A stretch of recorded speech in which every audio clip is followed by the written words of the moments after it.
Ayan, yan na. Hello everyone. Pasensya na sa ating nagkaroon lang tayo ng konting technical difficulties. Again, welcome sa ating Passionate Conversations where we talk about passion, purpose, and also about branding, content creation, social media, and personal growth.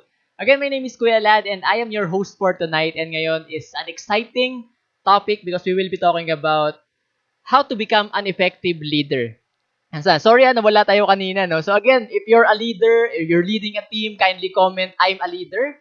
Yeah, so thank you very much sa mga nanonood again. And ayun nga, tulad nga ng sinasabi ko kanina, no? Leaders help and lead people by setting direction. And they lead and inspire people to take action din, no? And do you believe, guys, that we need more leaders who can help us with that, yung mga bagay na ganun? And ayun nga, no, leaders must have what it takes to become a leader. And not just a leader, no? To become an effective leader din. So tonight, we'll be talking about how to become an effective leader. And before we call on tonight our guest, don't forget to share this live video para makita at mapanood ng mga friends niyo. And if you have questions later about leadership, being a leader, principles of leaderships, anything about leaders, you can comment and we will answer your questions later. Okay, yan. So, sige, tawagin na natin agad yung guest natin no, para mapag-usapan na natin yung about sa leadership. And to introduce our speaker or our guest for tonight, if you are into leadership, our guest is one of the person I look up to when it comes to this subject. He is the president of Driven Marketing Group, an associate agency manager of Film Life, entrepreneur, author, leader of leaders. His dream is to develop more leaders for a sustainable future. He also aims to create more young millionaires and he believes that the world needs more leaders who are sharing their blessings to more people. So without further ado, guys, let's all welcome Mr. DJ Dimaliuat.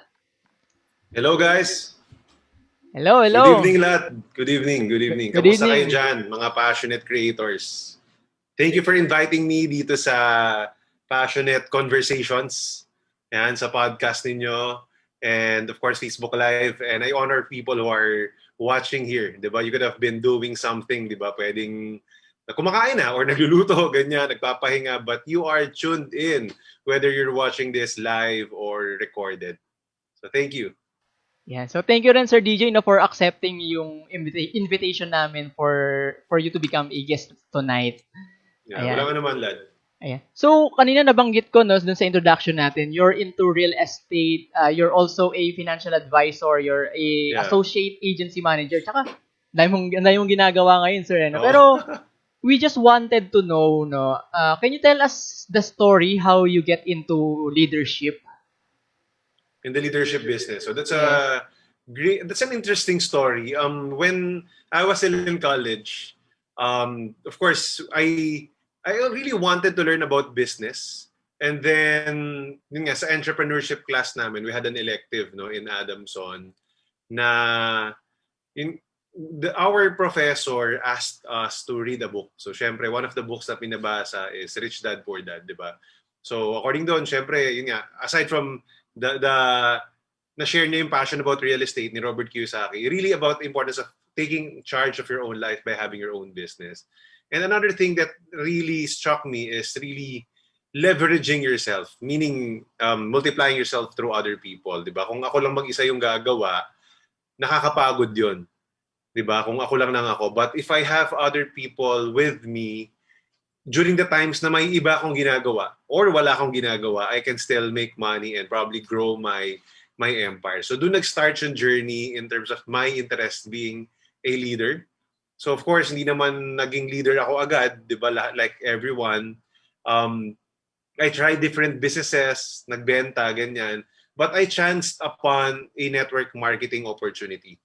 So nag-walk-in ako, parang merong ad and then may nag-interested akong kumbaga mag-resell, maging distributor. They have a product, they wanna distribute. Hindi ko alam na yung networking industry until that time. That was 2008. So and then I sat on the orientation. I got excited. Uy, meron palang gantong opportunity no na kikita ka while helping other people. So hindi lang yung basta yung kitaan but I got excited by pag dinala ko yung friends and family ko rito, lahat kami kikita, lahat kami masaya.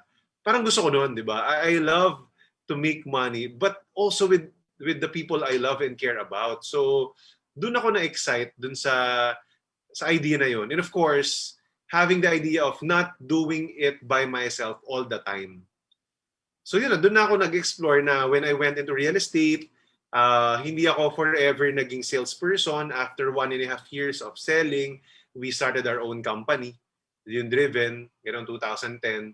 Um, and then, yun nga, nung pumasok ako sa insurance, sa Film Life, tinignan ko kagad yung business model. How can I be a manager here? How can I have people within me? Kasama ba yun sa design? And yes, kasama siya sa design. So, I found out most businesses, if not all, talagang ganun ang structure. 'Di ba? Laging you can put yourself on top eventually and then lead more people under you while helping other people. You can also grow and build a legacy. So yun yung brief story how I entered the leadership business and how I chanced upon yun nga, the concept of leadership. Yun, lad. Pero how was it leading a group of people in different industry? Like for example, you're leading people dito sa real estate tapos meron din sa insurance industry. Paano mo siya nababalance or meron bang ibang parang magkaiba ba ng system dito sa dalawang to? May magkaiba, may magkapareho. So yun naman yung maganda doon, di ba? It's almost the same concept. Um, as yung lalo na real estate and insurance, pareho siyang we are giving opportunities eh. We're looking for people who wants to make money. So that's why I'm not afraid to recruit and bring people in the industry kasi ang ino-offer ko is an opportunity to be a millionaire, opportunity to better their lives, 'di ba? So the same siya. Kaya magbenta ka ng property or magbenta ka ng life insurance, and then there's even a growth potential. Hindi lang kita magiging tao forever. Specifically in life insurance, you can be a manager like me. 'Di ba? So merong career progression. 'Yon. So that's why I became passionate about it na uy okay to hindi ko lang sila pagkakakitaan, matutulungan ko talaga silang magkaroon ng sariling business. Challenging siya in a way na syempre magkaiba ng market. So iba yung training, 'di ba? I will spend time training people in real estate, I will spend time training people in insurance. So somehow nahati rin talaga yung oras ko. That's also kumbaga the reality. 'Di ba? But we gotta do something in between para gawin yun both kasi I love doing both. I love both businesses. So, yun, just to answer your question, pareho siya and magkaiba at the same time. Pero kanina nga nabanggit mo rin kanina yung about sa leverage no? Kumbaga parang you're also leading people or leading a manager or leaders din to kumbaga parang ma-leverage at ma-maximize mo rin yung time mo with those different industries. That's true. Diba? Pero ayun nga you really wanted also to help people or leaders na magkaroon nasabi mo kanina na magkaroon ng sariling business. Pero being a leader and a leader of leaders, what is your mission dun sa ginagawa mo? That's a good question. The biggest vision is to make this country a better place, no? To really elevate the Philippines at the very least. To have a nation of young millionaires. Yun nga eh, 'di ba? So to make the country better, I believe that the younger the people start, no, just like you, no? Habang bata, maging negosyante tayo, even teenagers, if we can teach or as a nation we learn to start being entrepreneurial habang bata, I believe mas maraming kikita, mas maraming magiging capable, and people especially who are successful while young, they have a good heart eh. 'Di ba? And mas magiging tutulong sa maraming tao, we can provide more jobs and opportunities, malilesen yung crime even because people have more money, 'di ba? So, yun yung main vision if you will ask me. And I believe I cannot do it alone. That's why I need to create more entrepreneurs, more leaders at my own way. And I cannot have it in my own team lang din. I can only manage people so much. I can only train people so much. That's why I build leaders, kaya siya leader of leaders. Who I'm looking for are people who also love developing people, who have the same passion as me to really make this world a better place, this country a better nation. And then of course, in the process, kumikita rin sila, di ba? Nagbe-benefit din sila. Yun yung talagang main goal. Ayun. So, yeah, that's the mission of doing that. If I can train more leaders, not just followers, right, the growth will be exponential kesa linear. So yun yung reason, that's why my mentality lagi is dapat mag-create ako ng more leaders who can do what I do. Just like you. Di ba? We've worked together. Ngayon, gumagawa ka na ng mga ganito. Di ba? So, I only have 24 hours in a day. Di ba? So, if I can develop more leaders like you, just like what happened to you, and then you impact more people. You're now helping lead this wonderful community of passionate creators. Kasi kahit wala na ako dyan, o paminsan-minsan na lang, di ba? So that's the impact that happens when we develop more leaders. So yun yung mission ko talaga. No, tama. Kumbaga parang personal, no? Personally, you really created an impact sa akin when it comes to leadership. Kasi ngayon, kumbaga parang I am paying it forward into other people eh. Diba? So, iba yung napakaganda ng mission mo for this country. Pero sir, do you believe ba na na that all people can be a leader? Yes. Yeah, can be. The question is, are they willing? Because everyone can be developed, but they have to want it. Diba? So yun, hindi naman din ako naniniwalang leader ako nung bata, di ba? Parang gano'n. Maybe ikaw, sinabi mo rin, iniisip mo rin, parang kung titignan mo, way back, parang maybe, di ba, I'm a loser, parang gano'n, di ba? I'm not good enough, but right now, look at you. So, gano'n din. Lahat naman kaya. Lahat kaya ba sa willing lang talagang gawin? Yes, dapat willing. Ayan. So, picking up from that, if you wanted to become a leader or may mga nanonood sa atin na aspiring leaders or leader na nagli-lead sila ng mga tao, ano ba yung for you? Ano ba yung parang tawag dito? Ano ba yung dapat meron is yung isang leader or para maging effective na leader siya? How can someone become an effective leader? Become an effective leader. Number one, you gotta have a vision. Kasi leaders provide direction to the team. Now, the reason why people will follow a leader is somehow they're lost and they need a certain direction where to go and how to get there. So you got to have that vision and share that vision to your people, and the people will only buy the vision. Sila lang din yung magtatagal with your team eh. Kung hindi kayo nag-agree, di ba, maghihiwalay din kayo or they will not be there for long. So I think first and foremost that one, you got to have that vision. And then of course, coupled with action, dapat syempre, ina-actionan din yung mga naiisip. Yun. So, kailangan may vision ka, may action ka, and then siguro yung sustainability rin, yung parang stick-to-itiveness.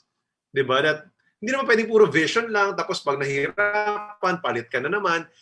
Yes, sa simula, you can lead people, but eventually they will get tired if papalit-palit. You got to show yung persistency mo na makuha yung gusto mo talaga. Diba? And then yung toughness wherein when the going gets tough, you keep on going. So that's vision, action, and sustainability. For you to become an effective leader. Pero question ko dito, sir, is how can you sustain being a leader? Lalo na syempre, 'di ba, may mga followers tayo or may mga tao na minsan ang hirap sumunod sa atin, or parang pag pinapakita na natin ng vision, hindi pa rin nakikita, or parang hindi pa rin sila nag-take ng action. Is it because parang paano ba yung sustainability na to? Okay, so I believe personal growth is very important, di ba? When you continuously grow yourself, or when we grow ourselves, then we will learn eventually what we don't know before. So maybe hindi ko pa natutunan how to handle these types of people or this type of situation. But when I continuously grow, and then eventually I gain more confidence, and people will also gain confidence in me kasi they see that I am learning, I am growing, I continuously do new things. They learn new things from me. So therefore, they're also growing. So ganun yung magiging sustainability. But of course, do not beat yourself up too much wherein hindi sila sumunod sa'yo. Hindi mo naman laging kasalanan. Of course, we can only do so much. We can only influence people so much. Still, that's their decision. So like marami pa rin naman in my team, mas marami yung mahirap pasunurin, mas marami yung hindi ganun ka-committed, di ba? You got to also learn to let go sometimes if hindi talaga para doon. For example, hindi talaga para sa real estate or hindi talaga para sa insurance or maybe in your industry, maybe there are people na hindi talaga para doon eh. But the question is, have you given your 100%? I always ask myself first, ano ba yung hindi ko pa nagawa? Baka meron pa akong pwedeng gawin. But when I feel confident and I'm happy na alam ko nagawa ko na yung best ko, and then be willing to let go of these people in your team. It doesn't mean mag-aaway kayo, but maybe they're better off in some other industry or the other things that they're doing. Baka mas mag-flourish sila doon kesa with you. Ganon. So hindi mo rin pwedeng i-limit yung growth ng tao. Yun. Yun, lad. So, very important din talaga yung personal growth eh, no? Diba? Pero yun nga, pero knowing that things, may mga hirap pa rin sa ano eh. Naniniwala ka ba, sir, sa motivation? And how can you motivate a person na lalo na pag nadi-discourage na sila na gawin yung mga bagay na gusto nila? Yeah, motivation, hindi yan tumatagal masyado eh. Diba? Let's say, umattend ka nito, napanood mo itong video, nanood ka sa YouTube, probably it will just last 1 or 2 days. Umattend ka ng seminar, diba? Na-inspire ka 1 week. After that, we always go back to our default most of the time. Although, if you continue to grow yourself, attend training, watch more empowering videos, nag-i-improve tayo kahit small percentage, like 1% a day, di ba? Parang ganon. So, hindi mo napapansin, you are growing bigger. Now, your comfort zone is growing. No, parang naging normal lang siya sa'yo, pero ang galing mo na pala. Parang ikaw, di ba? Parang ako din, I didn't start like nakakapag-talk ako ng ganito. Nakakahiya din talaga sa simula. But eventually, it becomes normal. Di ba? Parang review lang ako ng konting topic, alam ko na what to talk about. Di ba? Parang ganon. No, so, yun lang. Kumbaga, constantly growing yourself will really help. No, ganon. Hindi mo rin mapipilit agad-agad. Ay, nice. Yun. So, yun. Mm-hmm. Ito sir, additional mga questions lang rin, no? Being a leader of leaders, you're a leader din. Merong ano ka rin ba? Mayroon ka ring bang leader na parang nagme-mentor sa or someone na ni-look up mo into leadership? Yeah, malaking bagay yun. I believe dapat meron. 'Di ba? We cannot not have mentors or leaders when you're a leader. Kapag ikaw na yung pinakamataas sa organization or pinakamagaling na sa organization mo, you gotta look elsewhere. Kasi you're not growing. And usually the leaders will be the ceiling of the organization, of the team. 'Di ba? So kung hanggang saan ka lalaki, mag-grow, dun lang din mag-grow yung team mo. Now, that's law of the lid in terms of leadership, 'di ba? So we got to really grow ourselves regularly. So what I do, because you cannot tell people, oy, mentor mo naman ako. I just heard that from Boss Rex Mendoza last week, Wednesday, when we invited him in our charity event. No, kinukwento niya, hindi nga talaga pwede magsabi na, uy, mentor mo naman ako. Diba? Sabi din ng district manager namin, si Miss Ana Blanco, diba? Usually, we watch them from afar. Either we watch them in videos, diba? That's one, we can read their books, diba? Or like, we work with them and pinapanood natin yung mga best practices nila. Diba? Kasi hindi mo naman masasabi dun sa, let's say, sa mayaman or sa boss mo na, mentor mo naman ako. Hindi diba? They will be the ones to decide if they will mentor you one-on-one, diba? And you cannot buy their time naman. Maybe you can ask them for coffee, 1 hour talk, na chit-chat, pwede, pero not all the time, ganon. So, very important. Yes, ako, I have a lot. I'm so blessed that wherever I go, there's always someone that I can learn from. And then if wala na, then I look for people. First, when I attend different seminars and workshops, I make sure I meet new people that are all equally wonderful and they are also successful. And then once in a while, I even set a meeting with them, sometimes visit them at their house, to be friends with them. And also, when you have conversations with these people, mababasa mo lagi yung mindset nila. You don't even need to ask them, mentor mo naman ako. Hindi, di ba? You observe people, the people you look up to. Ako, that's what I do. I'll just speak from experience. I observe them, how they talk, how they think. Lagi ko tinitignan their actions, their lifestyle, their mentality. Lalabas yan sa words nila kahit hindi direct to the point, di ba? And then, doon mo makita, kaya pala siya ganun, yun yung mindset niya. And then, you will learn. That's how I continuously grow. Pag wala akong mentor sa isang organization, I look elsewhere. You got to look for more mentors. Yun. So it's good to have multiple mentors than one, no? Yes, I agree. Tsaka different different areas of of your life or kung saan man mo siya gustong i-mentor ka or i-lead ka na mga ganyan. So it's really Tama. important. So sa mga nanonood, it's really important for us na kahit tayo na yung nagle-lead or we are a leader of an organization, we still have to look for someone who can lead us. Kasi law of the lead din di ba? Kung hindi tayo nag-grow, yung organization natin or yung group natin hindi rin mag-grow. Parang ganon. Among all the principles, sir, ng leadership na alam mo, what is the top 3 important principles for you? Let me share with you the 3 things so that I believe it's important when you are a leader. Number 1, you should be a role model. Diba? Because you cannot demand from your team what you don't show. Diba? You gotta walk the talk. Diba? So, meaning, let's say, if you're in the sales team, it doesn't mean you need to be the top seller. Kasi hindi rin maganda yon kapag ikaw na yung boss, ikaw pa yung pinakamagaling. Diba? But in terms of work ethic, dapat hindi matatawaran. Diba? You should be working equally, if not harder than them. Diba? Your life should be something to emulate as well. Diba? You take care of your health, you take care of your relationships, your family, you try to fix what's the problem because you are not perfect naman. You don't need to be perfect.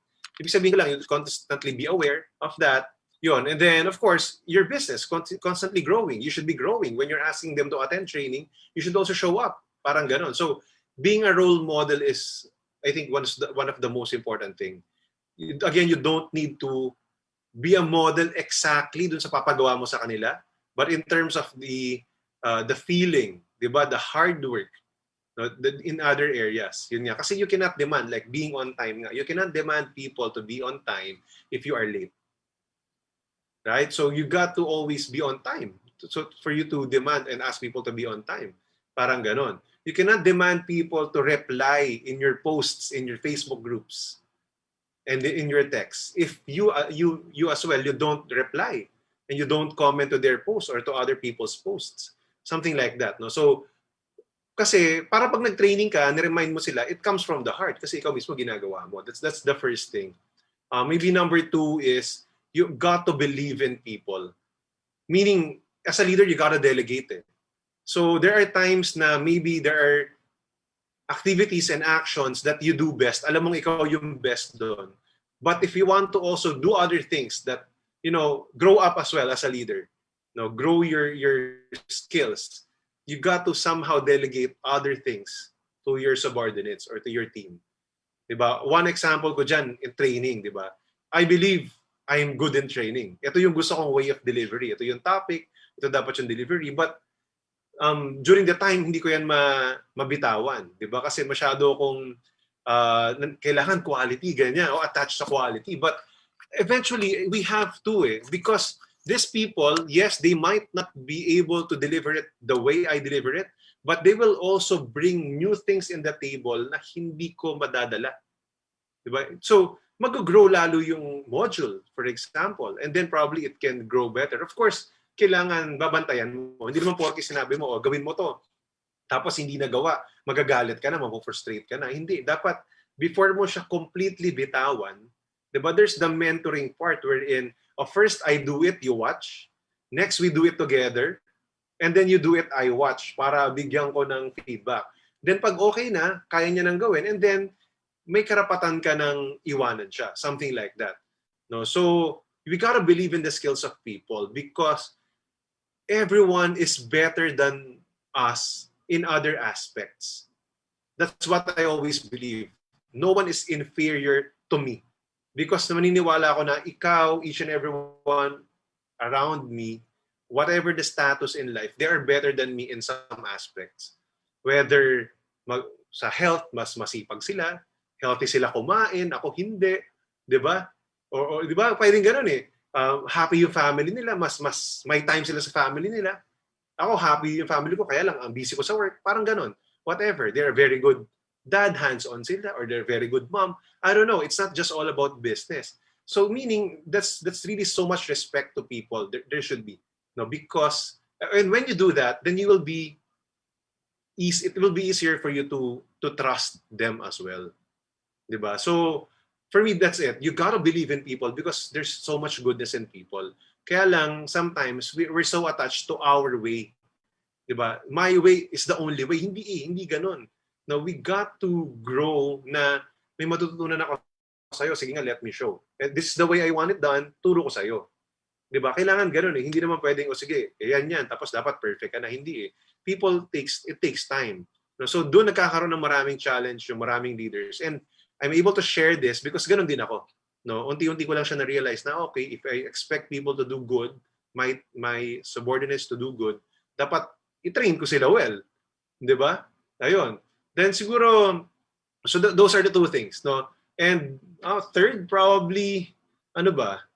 Those are the top two things that I have in mind, eh, no? So be a role model and then yun nga kumbaga believe in people. No? Siguro those are the two things. Mamaya kung may maisip pa ako, lad, yun, i-add up ko yung pangatlo. Sige, But sige. the top of my mind, those two.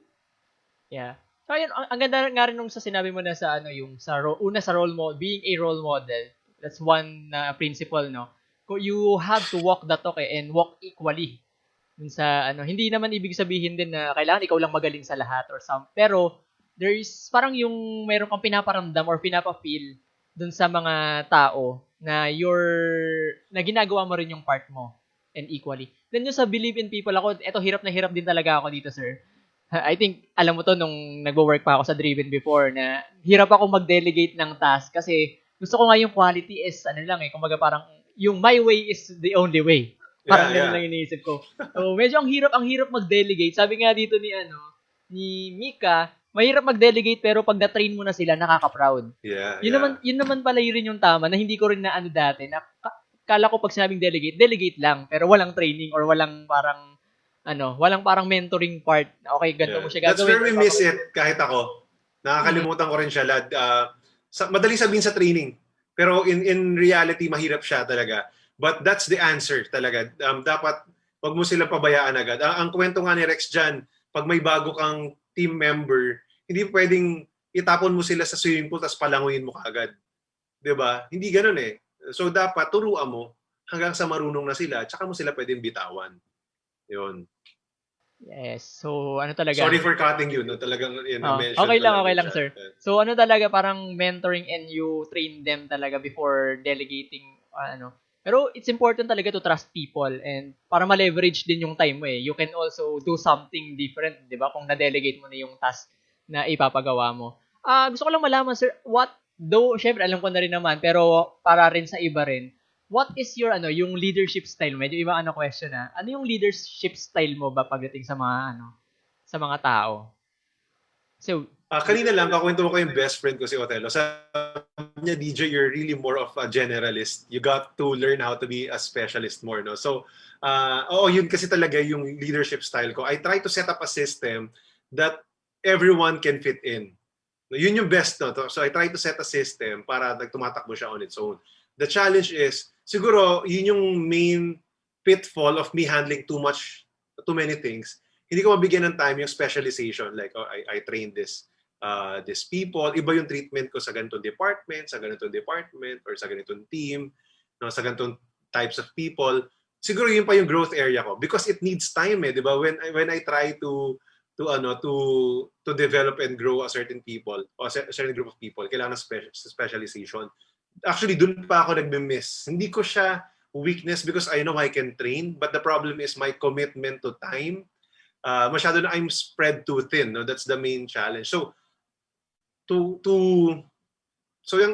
answer your question, I'm more of a generalist. I try to set up a system and I try as much as I can to train and delegate people. At the end of the day, ganon. So, do the things that I don't necessarily want to focus on. And then, of course, I try to do the things or I do the things still that I love doing. Doon ko inuubusan yung oras ko doon sa nag-i-enjoy akong gawin. 'Di ba? So, dinedelegate ko yung hindi ko gusto. Siyempre, ganoon naman talaga. And then, I spend more time in what I enjoy and am passionate about. No? Kasi I believe I will be more productive there. Yun, so ganoon.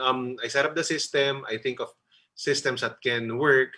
Yun. And then, I also try to look at potential partners and yun nga, and leaders no na pwedeng to do the things with me.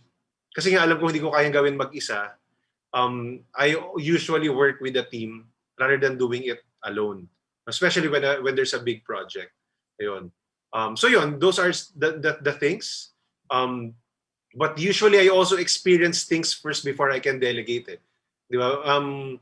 Magaling ako magturo pag na-master ko siya.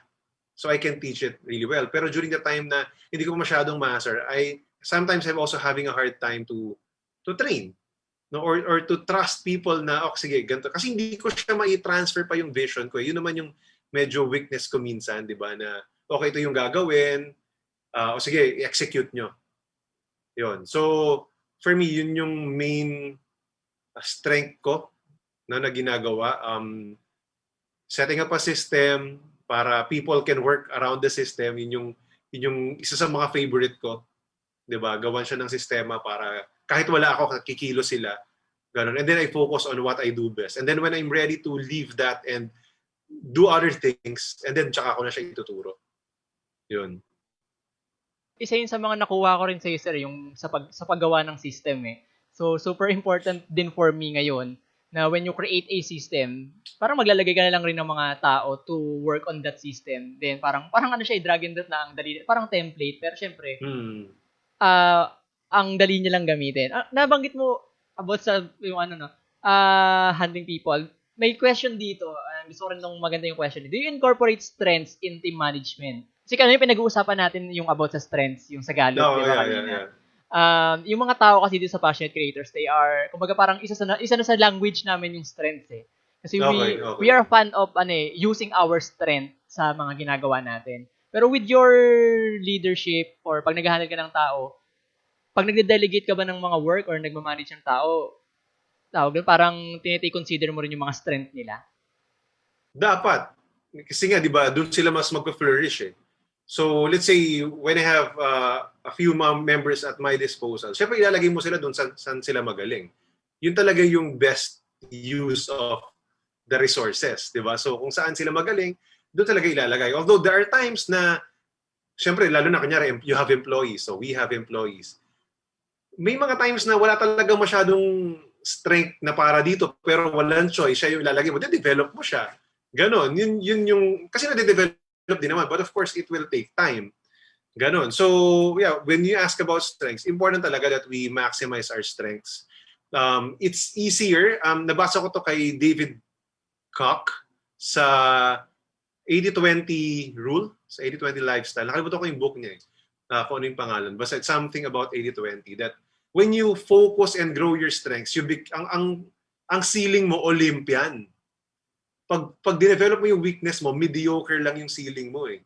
'Di ba? So why not focus on your strengths talaga or the strengths of people? Kasi doon pwede talaga silang maging world champion in terms of what they do.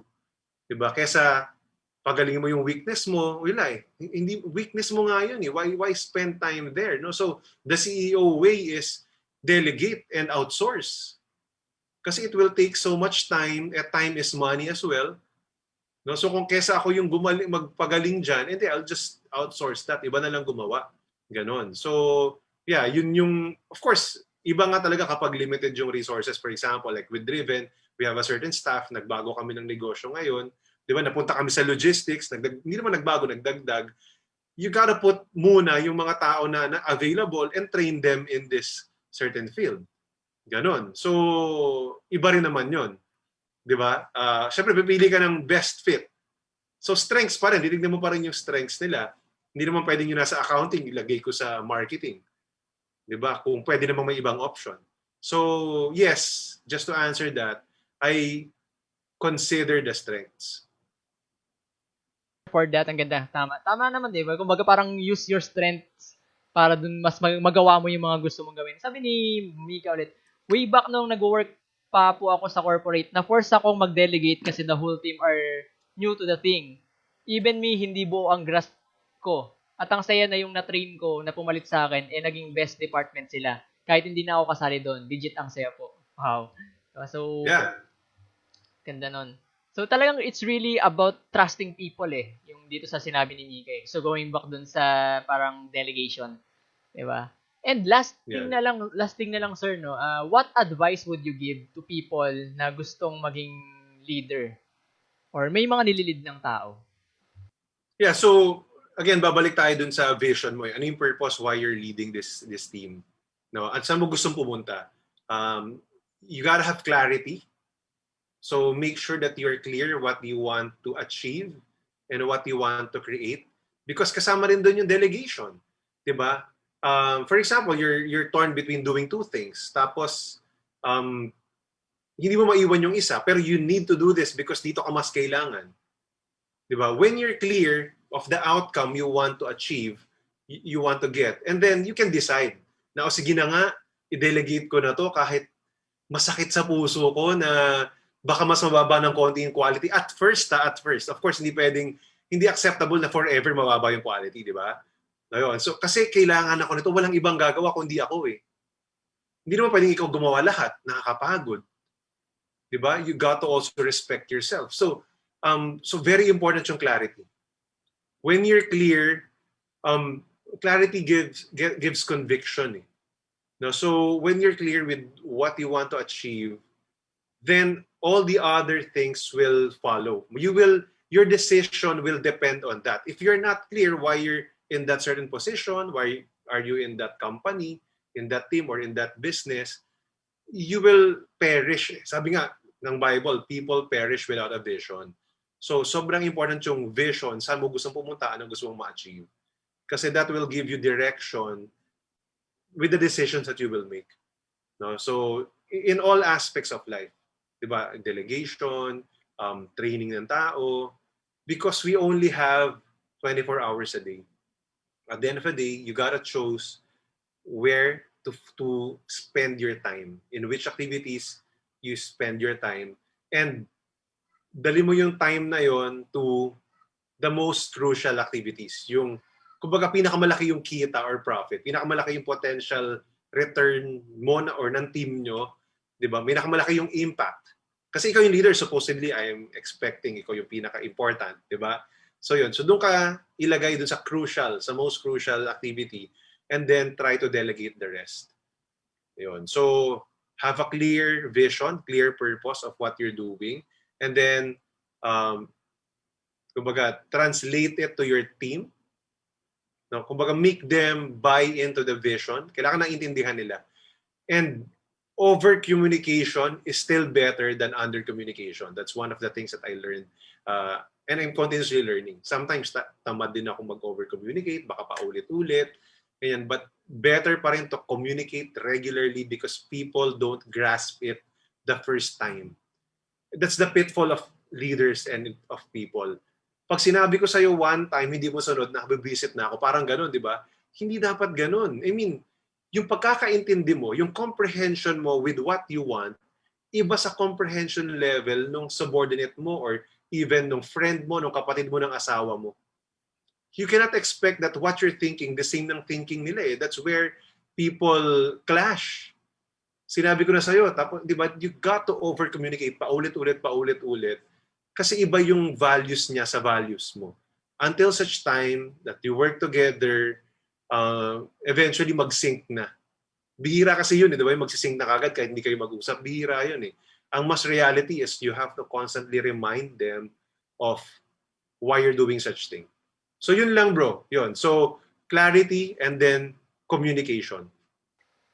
Yes. Thank you Sir DJ. Ang dami ko na namang nakuha sa iyo na mga valuable lessons. Yan, tama 'di ba? May sabi nga, may kasabi mo sinagsabi or sa iyo ko rin narinig to before eh. When the vision is clear, the mechanism will appear. Parang yan, 'di ba? Kaya napaka-futuristic din talaga ng ano yun, ng dating eh. Pero yun, thank you Sir DJ for joining us tonight sa ating passionate conversation. Sobrang I hope nag-enjoy kayo guys sa mga conversations namin ni Sir DJ, and you've learned something about leadership tonight. And Sir DJ, if someone or dito sa mga audience natin na gusto kang makausap or to talk something about leadership and yung sa mga ginagawa mo rin, where they can find you? So the best way to reach me is in my Facebook page. That's DJ Dimaliuat. No, sa Facebook business page. Go to facebook.com/DJ Dimaliuat Official. And tinag na rin ng passionate creators yon. Mas maganda sa Facebook page kasi hindi natatabunan ng chat. Lahat nasasagot ko, di ba? Pag sa personal message, sobrang dami na group chats and everything. Marami talaga mamimiss na messages. So I always use that. You can also visit my website, djdimaliuat.com. Although it's rarely updated na because what I update is my YouTube channel. Go to DJ Dimaliuat in YouTube. I have a lot of playlists there about businesses, leadership, real estate, life insurance, tracking business. So mainly focus on business and leadership. May book ka, sir, di ba? Available pa ba Yeah. yung mga book mo? Yeah, I still have a book. No, actually, when you go to djdimaliuat.com the first time, you will get a free download of my ebook. No, so that's one. And then of course, the Secret Life of a Young Millionaire book. So I still have copies in me. No, it can only be bought through me. No, it's not available in National Bookstore. So yes, you can go there, or in my website, there's also an ebook. You can buy it there. So yan yung book ni Sir DJ, no, nakikita nyo sa mga screen nyo, The Secret Life of a Young Millionaire, and yung mga kanyang mga website and handle name sa Facebook and YouTube. Yan. So follow nyo si Sir DJ para kung gusto nyo bumili ng book niya and to learn something about being a leader, and if you wanted to join his team din, no? Kung gusto nyo maging leader din si Sir DJ. I personally vouch for Sir DJ kasi galing din ako sa kamay ni Sir DJ. Siya yung dati kong boss sa Driven. Yan. So with that, again, Sir DJ, thank you very much for tonight and sa ating conversations. I really appreciate you, Sir DJ. Thank you very much. Thank you, Renlad. Thank you for inviting me. Yes. So guys, thank you so much for watching this live sessions, and I hope to see you next week sa ating next episode. Thank you so much for watching Passionate Conversations. We will see you next week. Always remember to activate your passion and activate your purpose. Good night, everyone. Bye-bye.